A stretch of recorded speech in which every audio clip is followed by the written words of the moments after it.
राजनीति, आंदोलन, किसान, करप्शन, गरीबी, इन सभी मुद्दों पर आवाज उठाएगा अब तक न्यूज इंडिया। सत्ता के आगे जब भी सवाल कमजोर पड़ने लग जाए तो सवाल उठाने पड़ते हैं। बोल के लफ्ज आजाद है तेरे, बोल के सच जिंदा है अब तक। आज के इस इनकलाबी और आखिरी मीटिंग है ये। कल शाम 5 बजे प्रचार बंद हो जाएगा। आज के इस आखिरी मीटिंग के सदर हाजी फकीर मोहम्मद साहब मंच पर बैठे हुए उम्मीदवारों के साथ साथ तमाम मुअज़्ज़ज़ मोहतबर शख्सियत, मुअज़्ज़ज़ सामईन हज़रात और घरों में बैठी हुई पर्दा नशीन मेरी माँ और बहनें, अस्सलामु अलैकुम व रहमतुल्लाहि व बरकातहू। ये जो इलाका है ये पढ़े लिखे लोगों का इलाका है। हेडके कॉलोनी में पढ़े लिखे, समझदार, सुलझे हुए लोगों का इलाका है और बहुत बासलाहियत लोगों का इलाका है। अल्लाह का एहसान है, यहाँ के लोग इतने समझदार हैं कि वो उनकी समझदारी का मुजाहिरा इतनी खामोशी के साथ करेंगे कि 16 तारीख को जो रिजल्ट आएगा वो सबको हैरान कर देगा कि इतनी ज्यादा समझदारी का मुजाहिरा करेंगे। ऐसी हमें हिडको कॉलोनी के पढ़े लिखे, सुलझे, समझदार, बाशऊर लोगों से उम्मीद है। मैंने कल एक शेर कहा था, मैं एक बार फिर इस इलाके में उसे दोहराना चाहूंगा कि सफर की इब्तिदा है और मैं हूं। सफर की इब्तिदा है और मैं हूं, मुखालिफ रास्ता है और मैं हूं, मुखालिफ रास्ता है और मैं हूं। मेरी पतवार मेरे हाथ में है, मेरी पतवार मेरे हाथ में है, समुंदर की अना है और मैं हूं, समुंदर की अना है और मैं हूं। अभी उम्मीदवार सबनाज ने एक बहुत अच्छी बात आप लोगों को समझाई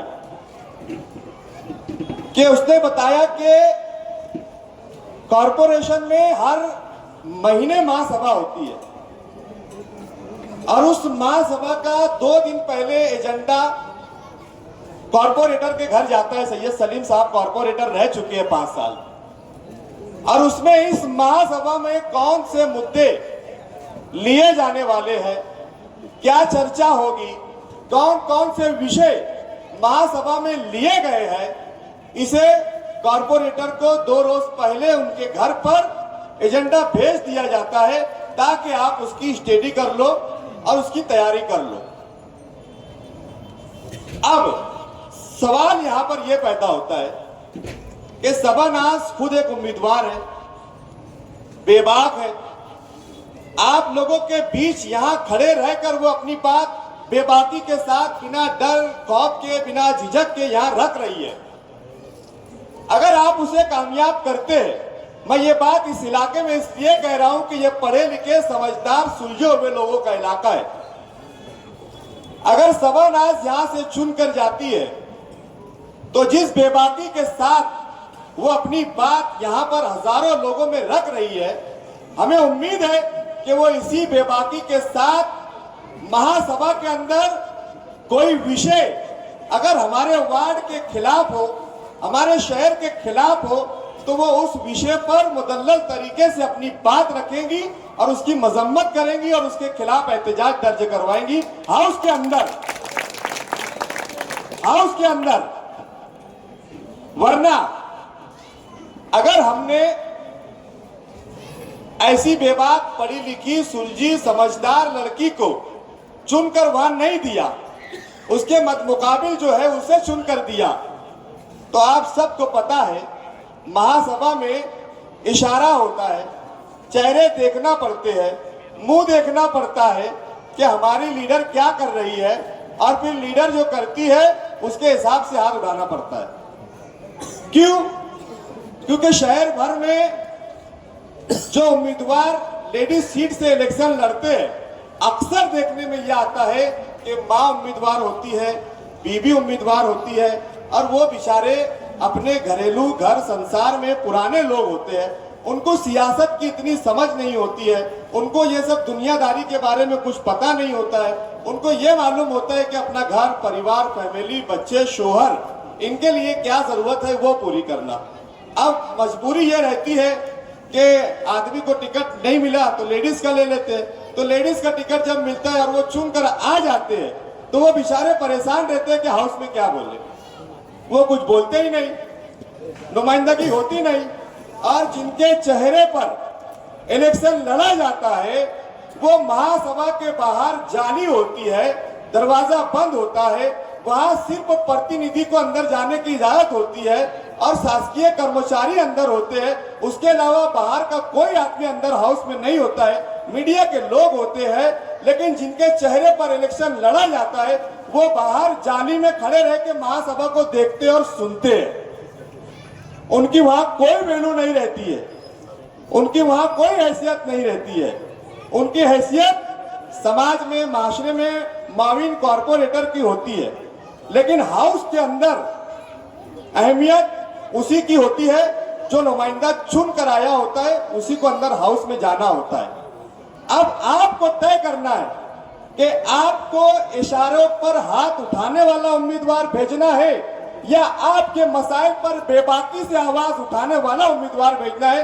ये पढ़े लिखे लोगों का इलाका है, ये मेरा उनसे सवाल है कि आप खुद तय करें। मैं नहीं कहूंगा कि आप सबनास को वोट दो, उनको वोट मत दो। आप तय करो कि आपको अपनी बात रखने वाला नुमाइंदा हाउस में चाहिए या इशारों पर हाथ उठाने वाला नुमाइंदा चाहिए, आपको तय करना होगा। दूसरी बात, आजाद उम्मीदवार को लेकर बहुत चर्चाएं हो रही है। मैंने कल भी कहा कि हमारा मुकाबला किसी से है ही नहीं, लेकिन जो लोग हमें मुकाबले में ला रहे हैं, जबकि उनका मुकाबला उनकी दूसरी जो सामने मजबूत MIM पार्टी है उनसे होना चाहिए, लेकिन उनसे उनका मुकाबला है ही नहीं। उनका मुकाबला इन दोनों आजाद उम्मीदवारों से है। वो इतने मजबूत है उनके सामने कि वो हर जगह आजाद उम्मीदवार के बारे में बात कर रहे हैं कि आजाद उम्मीदवार को वोट मत दो। वो ये नहीं कह रहे कि MIM के उम्मीदवार को वोट मत देना, आजाद उम्मीदवार को वोट मत देना, आजाद उम्मीदवार को वोट मत देना। अरे भैया, आजाद से इतना तुमको डर खौफ क्यों? तुबा कॉस्मेटिक कंप्लीट स्किन सॉल्यूशन आपके लिए लाया है धूप से बचाने वाली डे क्रीम, सौंले चेहरे को गोरा करने वाली नाइट क्रीम, फुंसियों के लिए TC skin cleaner and serum, सर्दी में जिल्दों को ताजा रखने वाला मॉइस्चराइजर, 7 दिनों में गोरा करने वाली क्रीम, आंखों के नीचे कालापन को दूर करने वाला TC डार्क वे सीरम, हाथ और गर्दन का कालापन दूर करने वाला साबुन। हमारा पता याद रखें, कुसुम्बा रोड, औलिया मस्जिद के सामने, तुबा कॉस्मेटिक कंप्लीट स्किन सॉल्यूशन। उनके पीछे कोई ताकत नहीं, कोई लौ लश्कर नहीं, कोई बड़े लीडर नहीं। आपकी मीटिंगों में तो बड़े बड़े नेता आ रहे, लीडर आ रहे, मुकर्रिरों की लाइन लगी है, टाइम नहीं मिल पा रहा। आज इसको बोलने का मौका नहीं दिया तो गुस्सा भी आ जा रहा, बोले मेरे को मौका ही नहीं मिला बोलने का। और यहाँ अल्लाह का एहसान है, कोई लीडर नहीं है, कोई बड़ी ताकत नहीं है, कोई बड़ी शक्ति नहीं है, लेकिन इन लोगों के पीछे सबसे बड़ी ताकत अल्लाह की ताकत और उसके बाद आप लोगों की ताकत है। हम बोलते हैं ना, जिसका कोई नहीं उसका तो खुदा है यार।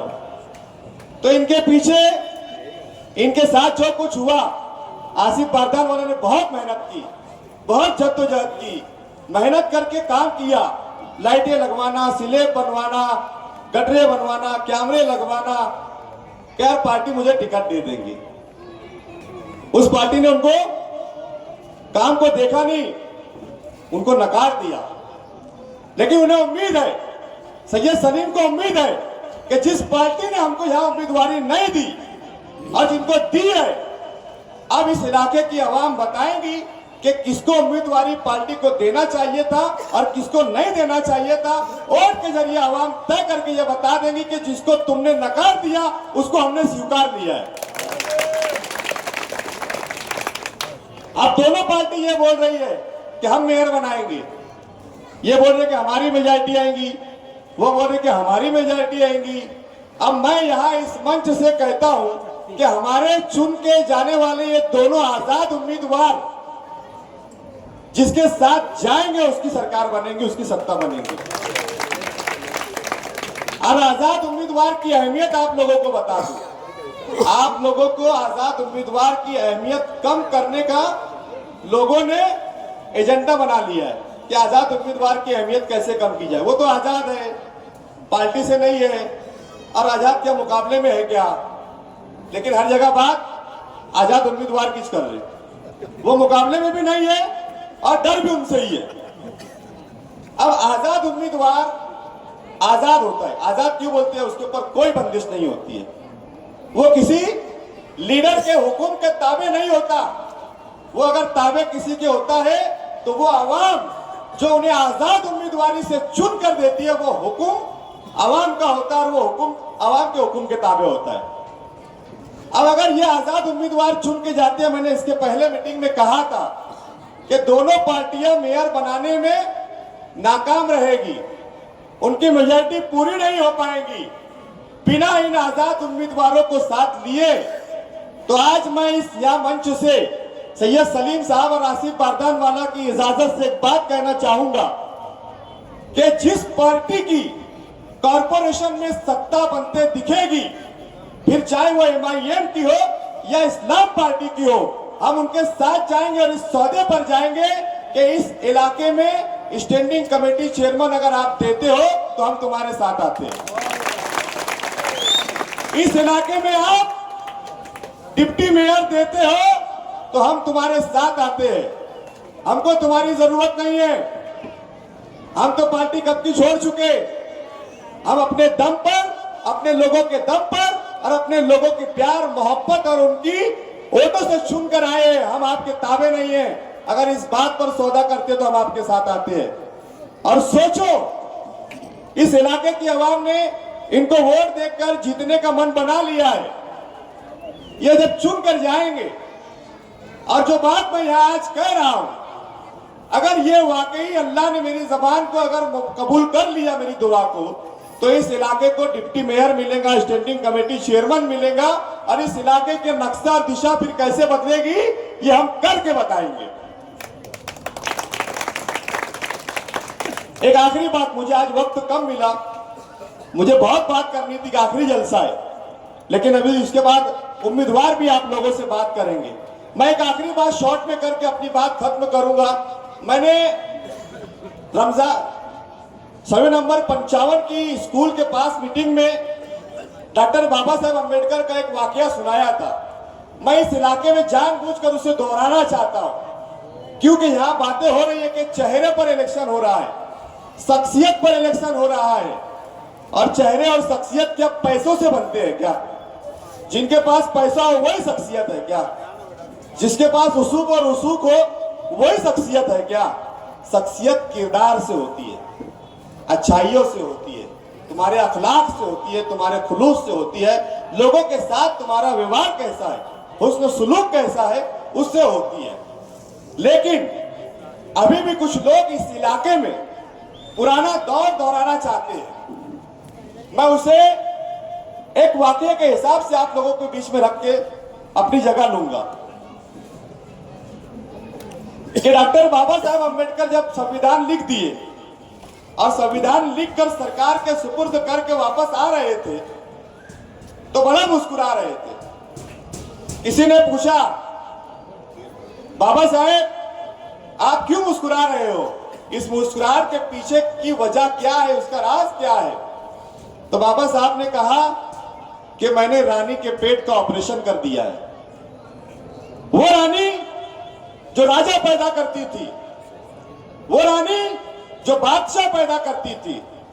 पहले दौर में हमने देखा कि राजा का बेटा राजा, महाराजा का बेटा ही महाराजा, बादशाह का बेटा ही बादशाह बनता था।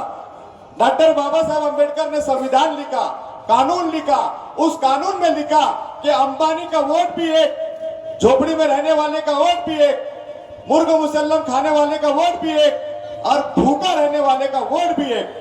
अब ये वोट का अधिकार है जो तय करेगा कि कौन तुम्हारा राजा बनेगा और कौन राजा नहीं बनेगा।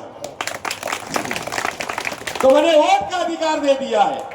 अब चाहे वो रानी के पेट से पैदा हो, वो राजा नहीं बन सकता। उसे वोट मांगने के लिए तुम्हारे दरवाजे आना होगा, तुमसे वोट मांगनी होगी। अगर आपने उन्हें वोट दिया तो वो राजा बनेगा, और आपने उसे वोट नहीं दिया तो भले ही वो राजा महाराजा हो, आमदार खासदार मंत्री मुख्यमंत्री प्रधानमंत्री के घर से भी आता हो, और आपने उसे वोट नहीं दिया, नकार दिया, तो उसकी जीरो हैसियत होगी, जीरो वैल्यू होगा उसका। अब इस इलाके में भी कुछ लोग ये सोच रहे हैं कि हम ही कॉर्पोरेटर बनेंगे, हमारे ही खानदान का कॉर्पोरेटर होगा, हमारे ही घर का कॉर्पोरेटर होगा, हमारी विरासत होगी, हमारे सिवा यहाँ कोई नहीं आ सकता, कोई चुनाव लड़ नहीं सकता, किसकी क्या हैसियत है, किसकी क्या औकात है। लेकिन वोट की ताकत ये बता देंगी कि किसकी क्या हैसियत है और किसकी क्या औकात है।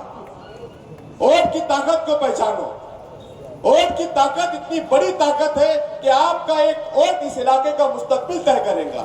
और कुछ लोगों को जो ये सोच लिए हैं कि हम ही यहाँ पर राज करेंगे, हम ही राजा रहेंगे, उन्हें आप वोट ना देकर घर भेज सकते हैं।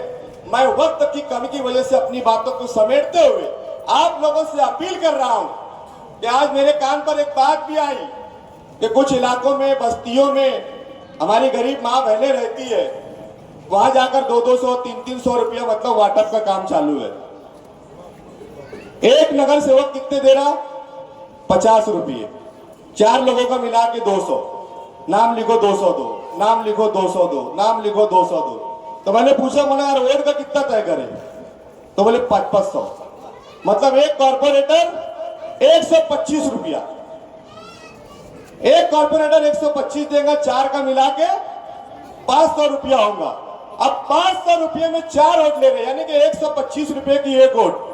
मैं बोलता अगर उसका हिसाब मारने जाएंगे तो 0 0 0 0 0 0 ही आएगा, आंकड़ा ही नहीं आएगा कि कितना रोज का पड़ रहा। 125 में क्या रोज का हिसाब, महीने में खत्म हो जाएगा।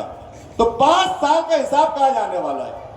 और अल्लाह का एहसान है, चाहे गरीब हो अमीर हो, सब मेहनत से कमाते हैं। आज अल्लाह का एहसान है, गरीब से गरीब आदमी अगर लूम चलाने भी जा रहा तो 600 रुपया रोज ला रहा, कमा रहा, सुख से है। तुम्हारे 200-500 रुपये में हम वोट बेचेंगे नहीं। वोट एक शहादत है, एक गवाही है, और पैसे लेकर गवाही देना ये एक जुर्म है, गुनाह है। मैं उम्मीद करूंगा कि आप पैसा नहीं लेंगे और पैसा लेकर गवाही नहीं देंगे। आप अपने वोट का सही इस्तेमाल करते हुए आसिफ भाई बारदान वाला और सैयद सलीम साहब को वोट देकर ये साबित कर देंगे कि ये इलाका पढ़े लिखे समझदार सुलझे हुए लोगों का इलाका है, मेहनतकश लोगों का इलाका है, ईमानदार लोगों का इलाका है, खुददार लोगों का इलाका है। खुददारी के साथ रहते हैं, जीते हैं, कमाते हैं, खाते हैं, सुख से है। आपके 200-500 रुपए में हम बिकने वाले नहीं हैं। आप अपना कीमती वोट आने वाली 15 जनवरी को एसी निशान पर और हेलीकॉप्टर निशान पर इतनी भारी अक्सरियत से देंगे, इतनी भारी अक्सरियत से देंगे, इतनी भारी अक्सरियत से देंगे कि आपकी बातें पूरे शहर भर में होनी चाहिए कि वार्ड नंबर 8 की आवाम ने ऐसा क्या इतिहास कायम कर दिया कि इस गढ़ में वो सुराग किया कि पूरा गढ़ ही गिर गया। अस्सलाम वालेकुम व रहमतुल्लाहि व बरकातहू।